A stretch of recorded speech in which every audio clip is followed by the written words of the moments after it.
Actor అవుదామని decide అయినప్పుడు నేను ఇంకా మెడిసిన్ కష్టమని ఇంకా డ్రాప్ అవుట్ అయిపోయా. ఏ ఇయర్‌లో?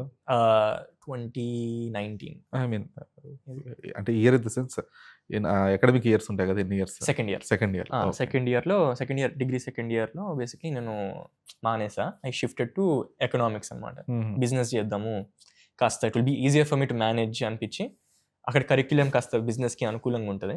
ఓకే. కంపేర్ టు మెడిసిన్ అంటే స్టడీస్ వైస్. సో నాకు ఎక్కువ టైం ఉంటది కాబట్టి ఏం చేసేవాడినంటే మార్నింగ్ నుంచి ఈవినింగ్ వరకు కాలేజ్‌కి వెళ్ళిపోయేవాడిని.